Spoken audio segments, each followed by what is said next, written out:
हर क्षेत्र के अंदर इस सरकार ने परिवर्तन को लाया है। हर क्षेत्र में परिवर्तन दृष्टिगोचर होता है, विजिबल है, और इसी के कारण जनता में एक आशा बंधी है कि मोदी जी के नेतृत्व में भारतीय जनता पार्टी परिवर्तन ला सकती है। और दूसरी ओर 10 साल का यहाँ पर तृणमूल कांग्रेस का जो कुशासन रहा, और कुशासन से ज्यादा जिस आशाओं और अपेक्षा के साथ कम्युनिस्ट शासन को हटाकर मां माटी मानुष के नारे के आधार पर ममता जी यहाँ पर मुख्यमंत्री बनी थी, वो सारी आशाओं को, सारे सपनों को आज चकनाचूर होते हुए बंगाल की जनता देख रही है। एक और मोदी जी के सरकार के कामों के कारण हम परिवर्तन कर सकते हैं, वो आशाबंदी है, और ममता जी परिवर्तन करने में विफल रही है। मुझे लगता है इसके कारण बंगाल के अंदर 2019 के चुनाव से ही बंगाल की जनता भारतीय जनता पार्टी के साथ जुड़ना शुरू हुई है। और मैं बहुत कंजर्वेटिव तरीके से आपको 200 का फिगर कहता हूं, हम बहुत आगे जाएंगे। ममता जी ने कल की रैली में उन्होंने कहा कि आप भतीजे को टारगेट कर रहे हैं, लेकिन भतीजे के खिलाफ कुछ सबूत नहीं दे पा रहे हैं। सबूत उन्होंने कहा, अब तो सबूत तो दो, भतीजे के नाम हमेशा क्यों लेते हो? चलिए, सबूत मुझे नहीं देना है, एजेंसियों ने देना है, मगर मैं इतना ही कहता हूं, अगर दे देते हैं तो ममता जी विक्टिमाइज कर रहे हैं, या तो बदले की कार्यवाही, राजनीतिक कार्यवाही करे, ऐसा न कहे बस। रमेश जी, आपको ऐसा लगता है कि परिवर्तन मान लीजिए अगर नहीं हुआ बंगाल में? कोई सवाल ही नहीं है सुधीर जी, आप मानकर चलिए निश्चित परिवर्तन होने वाला है।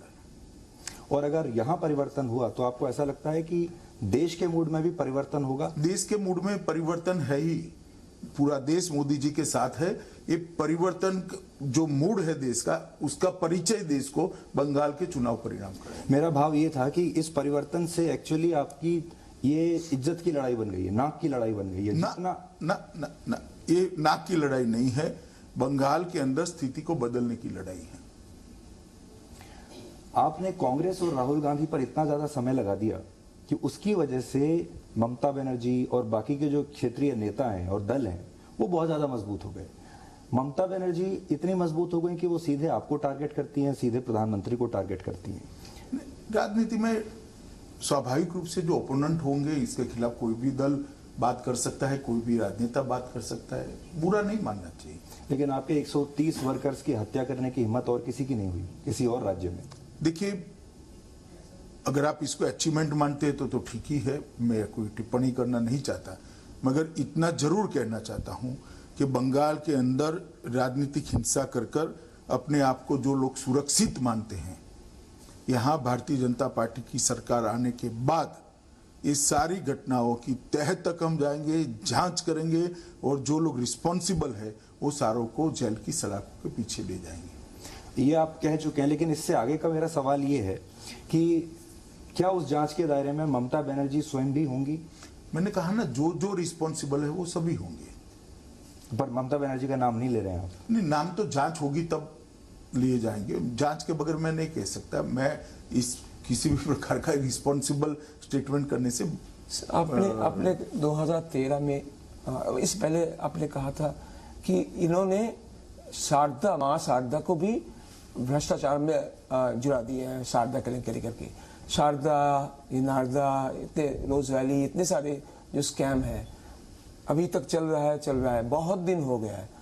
ये इसका कोई नतीजा कुछ निकल आ रहा है? क्योंकि लोग चाहते हैं कि ये जो भी भ्रष्टाचार किए हैं, जो भी आरोपी है, जिसके खिलाफ आरोप है, उसको कोई काफी सारी चार्जशीट की है, काफी सारे लोगों को अरेस्ट भी किया है, और निश्चित रूप से लॉजिकल एंड तक जांच पहुंचेगी। इस चुनाव में जय श्री राम ध्वनि को लेकर स्लोगन, एक जनता ने एक जय श्री राम को स्लोगन बना लिए, इसमें एक आक्रोश भी दिखता है। आपको लगता है कि ये तुष्टीकरण के खिलाफ कोई आक्रोश? निश्चित रूप से जय श्री राम बंगाल में कोई धार्मिक नारा नहीं है। जय श्री राम बंगाल के अंदर तुष्टीकरण की पॉलिटिक्स के खिलाफ आक्रोश है। नारों का स्वरूप बदलता है। एक नारा वंदे मातरम, जो एक जमाने में अंग्रेजों की खिलाफत के लिए था, आज वंदे मातरम देशभक्ति को प्रदर्शित कर कर युवाओं को भारत को मजबूत करने के यात्रा में जोड़ने के लिए है। नारों का स्वरूप बदलता है।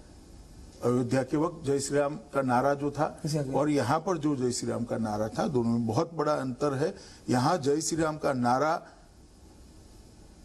बंगाल के अंदर जिस प्रकार से तुष्टीकरण की राजनीति को चरम सीमा पर ममता जी ने पहुंचाया, आपको दुर्गा पूजा करने के लिए भी कोर्ट का सहारा लेना पड़े, सरस्वती पूजा की कार्यक्रम रखने वाले शिक्षक की हत्या हो जाए और एक भी अरेस्ट ना हो, किस प्रकार का बंगाल इन्होंने बनाया है।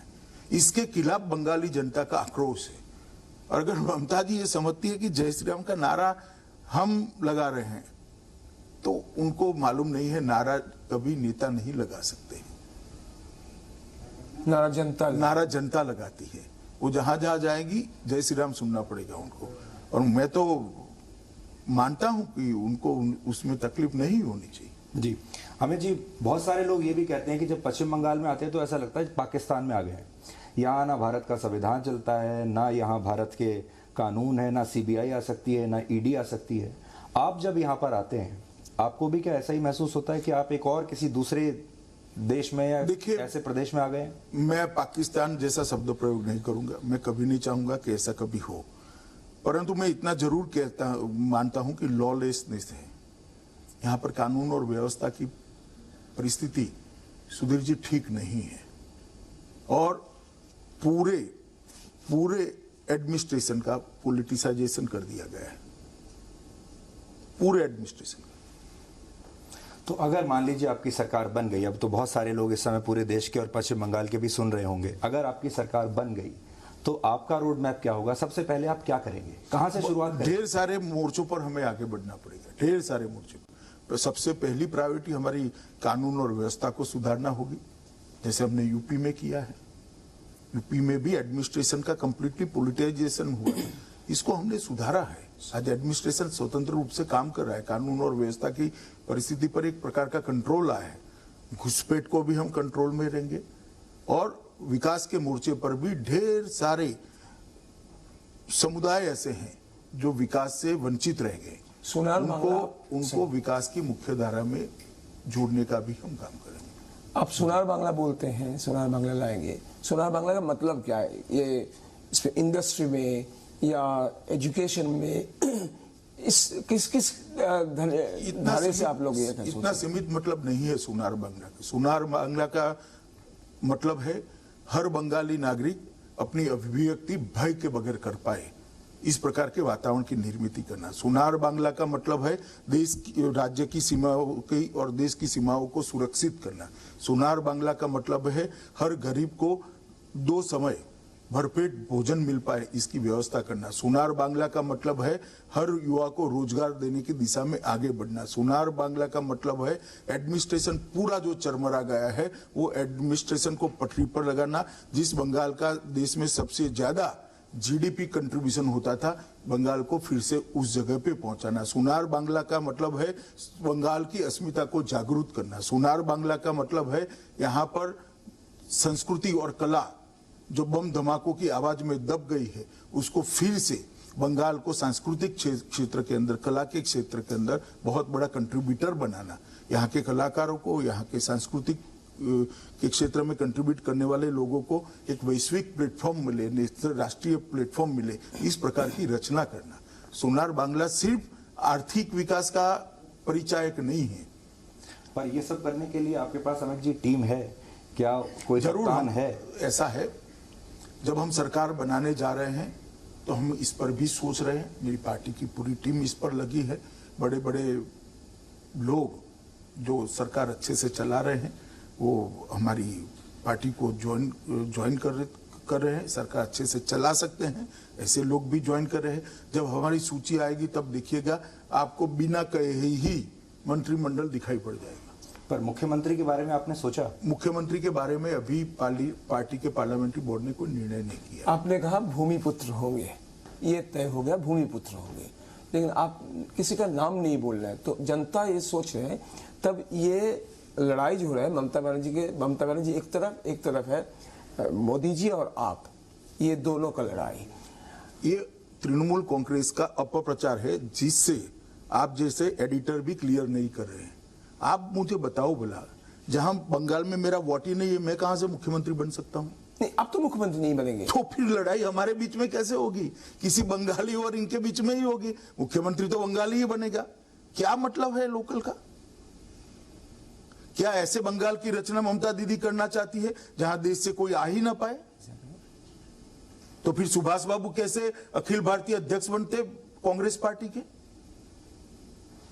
जनगण मन और वंदे मातरम को पूरा देश क्यों स्वीकार करता? देश की कोई कल्पना है या नहीं है? बाहरी बाहरी बाहरी, मैं 25 बार कह चुका हूं, यहां का मुख्यमंत्री बंगाल में जन्मा हुआ, बंगाल में पढ़ा हुआ, यहां का भूमिपुत्र ही बनेगा। और ममता दी अगर चाहती है कि इसमें से बहुत बड़ा भेद खड़ा कर देगी, तो वो बंगालियों को जानती नहीं। चलिए, अच्छा है, तो आज आपने स्पष्ट कर दिया कि मुख्यमंत्री कैसा होगा और उसके जो पैरामीटर्स हैं वो कैसे होंगे। आपको ऐसा भी लगता है अमित जी कि ये जो चुनाव है ये प्रचार का नहीं है, ये दुष्प्रचार का चुनाव बन गया है? ना, ऐसा नहीं है। ये चुनाव लोगों की आकांक्षा का चुनाव है, ये चुनाव लोगों के आक्रोश का चुनाव है, और ये चुनाव लोगों के मन में जो परिवर्तन की इच्छा पड़ी है इसका चुनाव है। ना ये प्रचार का है ना दुष्प्रचार का है। आप परिणाम देख लीजिएगा। प्रचार और दुष्प्रचार से कुछ नहीं होता साहब। जनता मन में जो तय कर कर बैठी है वो अभी इसकी अभिव्यक्ति मत के अंदर होगी। और सरकार तृणमूल कांग्रेस की ऑलरेडी जा चुकी है। सरकारें जनता के हृदय में जीती है, सरकारें जनता के मन में जीती है। ये अभी जो सरकार बंगाल में है वो अपना कॉन्स्टिट्यूशनल आयुष्य पूरा कर रही है, संवैधानिक आयुष्य पूरा कर रही है, क्योंकि 5 साल का एक संविधान ने मौका दिया होता है। बाकी जनमानस के अंदर जो बात करें तो सरकार चली जा चुकी, कब की चली जा चुकी। पर आपने तो बहुत चुनाव लड़े हैं पूरे देश भर में, ऐसा जो टॉक्सिक जहरीला माहौल है वो और कहीं इससे पहले देखने को नहीं मिला। आप अलग किसी भी राज्य की तुलना आप कर लीजिए, या तो आपको यहाँ मिलेगा या फिर आपको केरल में मिलेगा।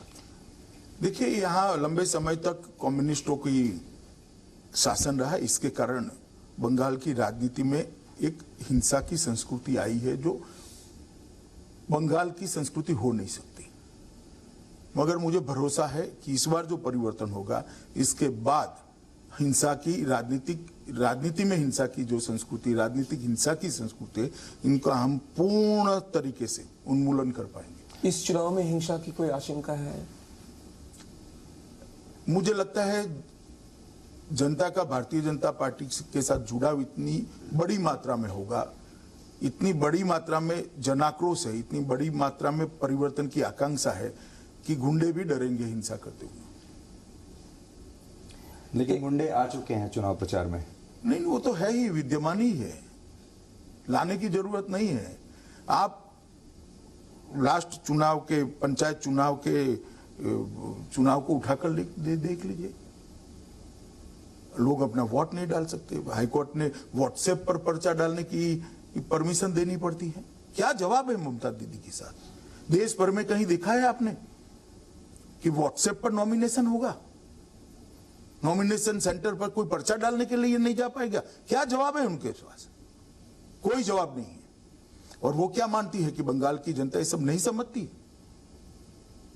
ममता दी विकल्प नहीं था, अब भारतीय जनता पार्टी विकल्प बन चुकी है। हमने ये भी देखा कि आपके जितने जो नेता बाहर से आ रहे हैं यहाँ, या यहाँ के भी जो बीजेपी के नेता हैं, उन सब की सुरक्षा आपको बढ़ानी पड़ी। तो इतनी सुरक्षा के बीच में चुनाव प्रचार या चुनाव लड़ना, ये आपकी ताकत को लिमिट नहीं करता? ये शुरुआत है। जैसे जैसे चुनाव आगे बढ़ेगा, सुरक्षा तृणमूल कांग्रेस के गुंडों को लेनी पड़ेगी, मेरी बात याद रखना। आपने जो वाम दल हैं और उनके जो बुद्धिजीवी हैं, उनका जो टेस्ट है वो आपने दिल्ली में देख लिया। किसान आंदोलन में किस तरीके की जो मशीनरी है वो काम करती है। आपका क्या ऐसा मानना है कि किसान आंदोलन का असर यहां भी पड़ेगा पश्चिम बंगाल में? देखिए, मेरा मानना है कि भारत में वामपंथी आंदोलन समाप्त हो चुका है। अब जो बचे कुछ लोग हैं वो देश के परिवर्तन की राह को मोड़ नहीं सकते। अटेम्प्ट जरूर कर सकते हैं, मगर देश में जो परिवर्तन आ रहा है इसका रास्ता नहीं बदल सकते। लेकिन जो आंदोलन हुआ कृषि कानूनों को लेकर, उसका आपको लगता है यहाँ भी ये कोई फैक्टर हो सकता है पश्चिम बंगाल में? देखिए भाई, डेमोक्रेसी है, लोकतंत्र है, सभी लोग अपनी अपनी बात रखेंगे। जनता जिस बात को सच्चा मानेगी वो मतपेटी के अंदर इसकी अभिव्यक्ति करेगी। हमने अपना पक्ष रखना चाहिए, उन्होंने अपना पक्ष रखना चाहिए। मगर यहाँ के किसान को 6,000 रुपया चाहिए जो मोदी जी भेज रहे हैं, और ममता दी उसको मिलने नहीं दे रही है। मैं सिर्फ इतना पूछना चाहता हूं ममता बनर्जी सरकार से कि बंगाल के गरीब किसान का क्या दोष है कि इसको ये 6,000 रुपया नहीं मिल रहा है। मगर मोदी जी ने आश्वस्त किया, चिंता मत करिए, भारतीय जनता पार्टी की सरकार आते ही पुराना भी देंगे और नया भी देंगे। उनका जाएगा नहीं, इनके बैंक अकाउंट के अंदर कट मनी के बगैर सीधा ट्रांसफर कर देंगे। आपने ये भी कहा कि अगर आपकी सरकार आई तो CAA आप बहुत जल्दी लागू कर देंगे। सीए का सरकार से कोई लेन देन नहीं। सीए देश का कानून है, लेकिन देश का कानून है, पूरे देश भर में लागू होगा। लेकिन पर ममता जी तो कह चुकी हैं कि वो यहाँ लागू होने नहीं देंगी उसको। वो तो काफी सारी बातें ऐसे कहती हैं। ये भी सही, मतवा संप्रदाय की जो दिल आजादी के बाद किसी ने पार्टी ने छुई पहली दफा अस्मिता के आधार पर, तो आपने छुआ, ये सही। लेकिन सीए पर भी उनका एक आकांक्षा है कि ये जल्दी लागू हो जाए, जल्दी लागू हो जाए। लेकिन वो इस बार भी आप जो आए थे वो सोचा था कि इस बार कुछ बोलेंगे आपने कहा कि टीकाकरण के बाद ये होगा। टीकाकरण के का साथ कैसे ये जुड़ा हुआ है, ये सवाल उन्होंने कुछ लोग उठाया है। आप जरा बता दीजिए कि कैसे आपने सोचा टीकाकरण? देखो भाई, सबसे पहले मैं एक बात बता दूं, आप जो सवाल पूछ रहे हो वो तृणमूल कांग्रेस का सवाल है। अच्छा ही हुआ आपने पूछ लिया तो मैं क्लैरिफाई कर पाऊंगा। आप ये समझ लीजिए कि 70 साल से इनको वादा किया गया था। आजादी के वक्त जो कांग्रेस के नेता थे उन्होंने किया था कि बांग्लादेश और पाकिस्तान से, उस वक्त के पूर्वी पाकिस्तान से और पश्चिमी पाकिस्तान से, अफगानिस्तान से जो लोग शरणार्थी के रूप में आते हैं, जो हिंदू, सिख, बौद्ध, जैन हैं, उनको हम नागरिकता देंगे। ये वादा कांग्रेस का किया हुआ वादा था, मगर आज तक किसी ने पूरा नहीं किया। हमने 2018 में बंगाल की जनता को और देश भर में बैठे हुए शरणार्थियों को ये वादा किया कि इसको हम पूरा करेंगे, हम सिटीजनशिप अमेंडमेंट एक्ट लेकर आएंगे। और 2020 में 19 में हम एक्ट लेकर आ गए एक ही साल में। तो 70 साल का वादा 70 साल तक कांग्रेस, तृणमूल कांग्रेस, कम्युनिस्ट किसी ने पूरा नहीं किया। हमने एक साल के अंदर पूरा किया है। जहां तक प्रक्रिया पूरी करने का सवाल है, उनको अब कोई निकाल नहीं सकता। पहले ये समझ लीजिए, ये भी भारतीय जनता पार्टी की नरेंद्र मोदी सरकार ने व्यवस्था की है कि 2018 में कि जितने भी शरणार्थी हैं उसको लॉन्ग टर्म वीजा देकर यहां रहने की व्यवस्था करी है। उनको निकाल नहीं सकता कोई। अब जहां तक उनको मताधिकार देने का सवाल है, नागरिक बनाने का सवाल है, ये भी हम जल्द ही करेंगे। और मतवा समाज बहुत अच्छे तरीके से जानता है कि जिन्होंने कुछ नहीं करा और आज भी कह रहे हैं हम नहीं करेंगे, उनको ये सवाल उठाने का अधिकार नहीं है। ममता दीदी तो आज भी कह रही है कि हम नहीं देंगे नागरिकता, अब तो आज भी कह रही है। तो भला क्या मतवा समाज ममता दीदी का भरोसा करेगा? और क्यों करेगा? वो तो कह ही रही है कि हम तो नहीं देने देंगे आपको, क्योंकि आपको देने से हमारे दूसरे वोट बिगड़ जाते हैं। सीएए हमारे लिए राजनीतिक मुद्दा नहीं है। सीएए देश ने एक जो वादा किया था, वो करोड़ों लोगों के साथ 70 साल तक जो अन्याय हुआ है, वो अन्याय के परिमार्जन का मुद्दा है। बंगाल की जो संस्कृति है, कल्चर, उसके साथ इस बार चुनाव कैसे जुड़ गया? बहुत बड़े आपके प्रचार में, उनके प्रचार में सभी लोग संस्कृति को लेकर कुछ ज्यादा ही बोल रहे हैं। संस्कृति इस बार चुनावी मुद्दा बन गया है, आपको लग रहा है? इसीलिए चुनावी मुद्दा बना है कि संस्कृति का हास हुआ है। बम धमाके आजादी के बाद वरना बंगाल की संस्कृति नहीं है। ये चुनावी हिंसा बंगाल की संस्कृति नहीं थी। कंजर्वेटिव माइंडसेट से राजनीति चलाना ये बंगाल की संस्कृति नहीं थी। परिवारवाद चलाना बंगाल की संस्कृति नहीं थी। संस्कृति का हास हुआ है, इसीलिए बंगाल की संस्कृति चुनावी मुद्दा बनी और बनना भी चाहिए। अमित जी, आपने बहुत सारे ऐसे लोगों को, नेताओं को लिया अभी बीजेपी में जो कि ममता बनर्जी के बहुत करीबी थे, तो उन्होंने उनके स्टाइल को अच्छी तरह से जाना है। तो क्या आप अब ममता बनर्जी की पूरी स्ट्रैटेजी को डीकोड कर चुके हैं? आपको तो वैसे भी चाणक्य कहा जाता है कि आप डीकोड करते हैं कि सामने वाले की रणनीति क्या है? सुधीर भाई, आप मेरी बात मानकर चलिएगा, कुछ डिकोड करने जैसा नहीं है। बंगाल की जनता ने सारा डिकोड कर चुकी है। आप अभी भी मानकर चलिएगा, ये सरकार बंगाल की जनता के जनमानस से निकल चुकी है। एक संवैधानिक प्रक्रिया बाकी है। तो दूसरा, उसी को मैं घुमाकर पूछता हूं, is Mamata Banerjee overhyped in national politics also and here also? Mamata Banerjee का जो रुतबा दिल्ली में भी आपको देखने को मिलता है, कुछ भी कह देती हैं तो राष्ट्रीय मीडिया में भी छपता है, तो आज आप ये इनडायरेक्टली ये कह रहे हैं कि ओवर हाइप्ड है? ना, मैं ये नहीं कहता। वो 2 बार इस राज्य की, इतने बड़े राज्य की मुख्यमंत्री बनी है, बड़ी नेत्री है, इसमें मेरे मन में कोई दुविधा नहीं है। मगर वो विफल हो चुकी है और उसकी विफलता को बंगाल की जनता जान चुकी है। इतना ही मेरा कहना है। 2016 में ममता दीदी के राजनीतिक कद को मैं नकारना नहीं चाहता। 2016 में 10%, फिर 19 में आपका सीधे 40% और 19 में 3% का आपका अंतर बचा था वोट शेयर में।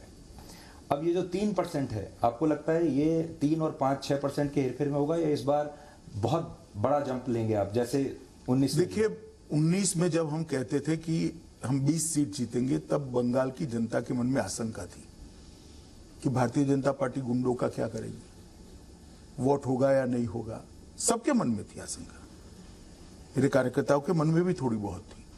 परंतु अब वो आशंका नहीं रही है, क्योंकि एक बार 18 सीट आती है तो यहां बहुमत हो ही सकता है।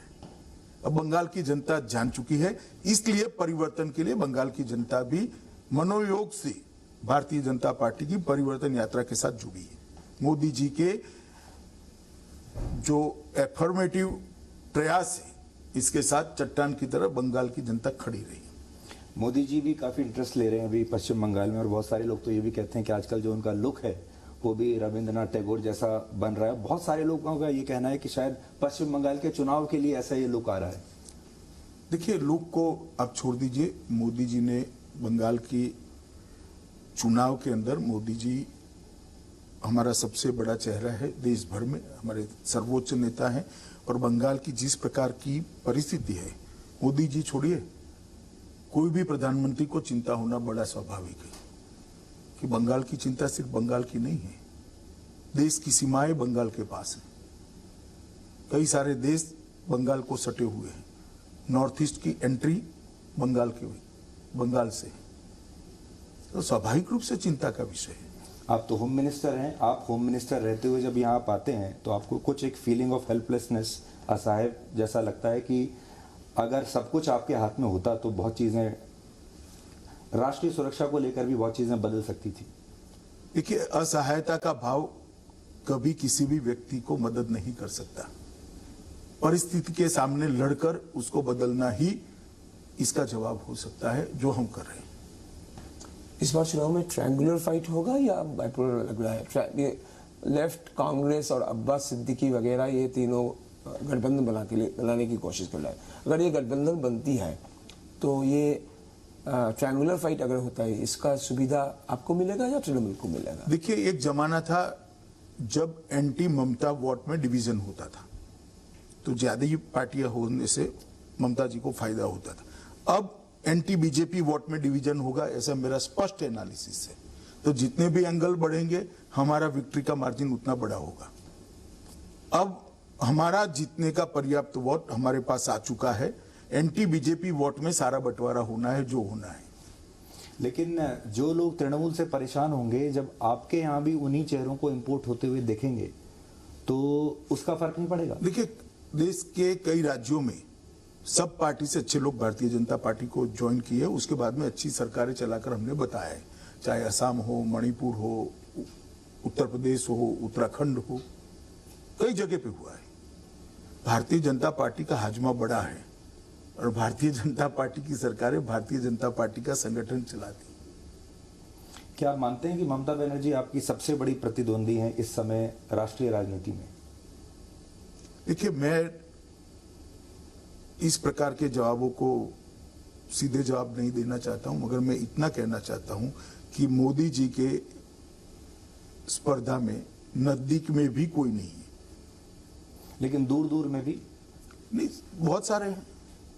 दिल्ली से लेकर समंदर तक। और एक बार अगर ममता हारी तो आपको लगता है कि देश में जो विपक्ष के खेमे में जो माहौल है उसमें भी परिवर्तन आएगा? मतलब परिवर्तन दो जगह है। देखिए, माहौल तो आइवरी टावर में अगर किसी को जीना है तो हमें कोई आपत्ति नहीं है। देश भर में जितने चुनाव हुए सबके सब भारतीय जनता पार्टी जीत रही। माहौल किस चीज का है?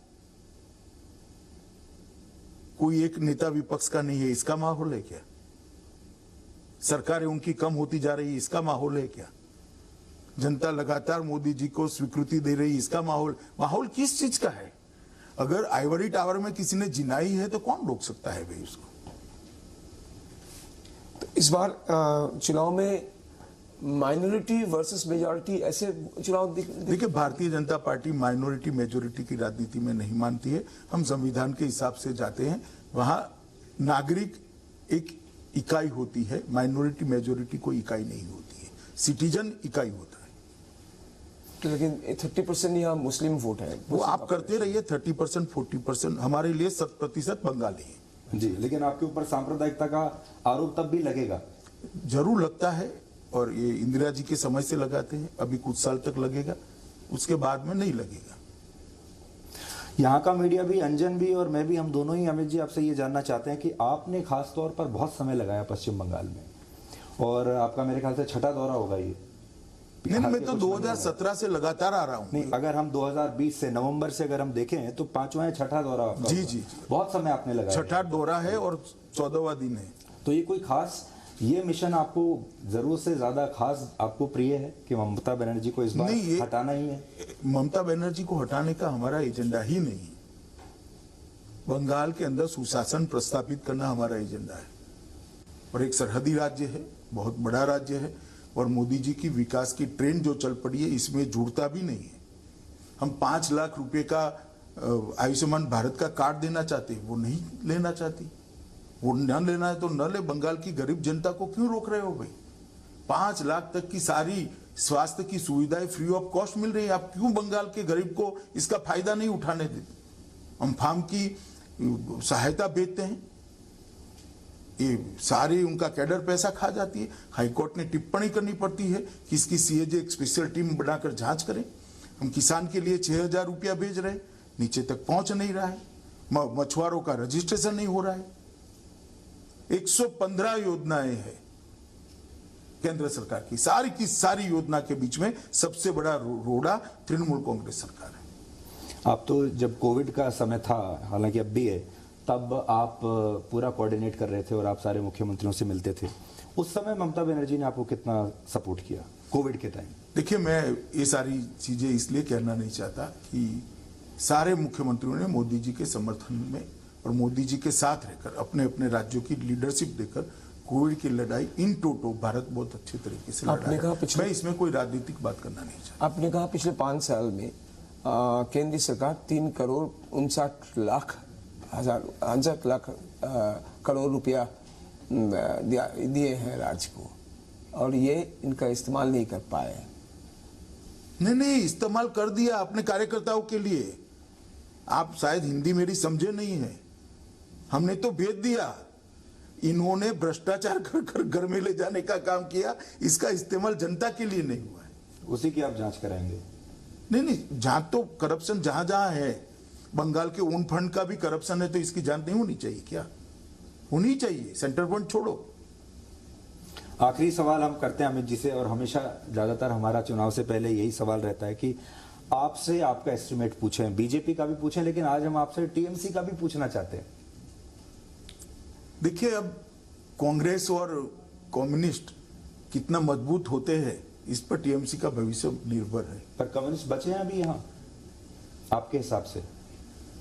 कांग्रेस और कम्युनिस्ट का कॉम्बिनेशन हुआ है। ये फुरफुरा शरीफ वाले भी शायद जुड़ रहे हैं, तो अब्बास सिद्दीकी भी जुड़ रहे हैं। तो कह नहीं सकते कौन नंबर 2 होगा। आप मतलब आपका सोच है कि तृणमूल कांग्रेस नंबर 3 हो सकती है? नहीं, मैंने ऐसा नहीं कहा, कह नहीं सकते क्या होगा, मगर 2 नंबर के लिए नद्दी की लड़ाई होगी। आपकी कितनी सीटें आ जाएंगी तो you will be a very satisfied man?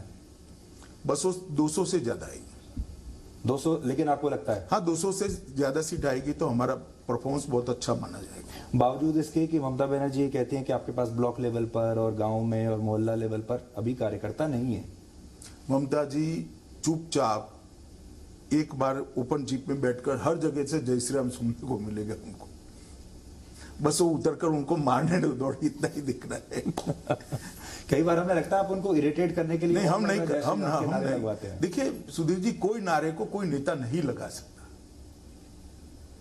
अब अंग्रेज वंदे मातरम से चिढ़ते थे, ये जय श्री राम से चिढ़ रही है, मैं क्या कर सकता हूं। अमित जी बहुत बहुत शुक्रिया हमसे बात करने के लिए।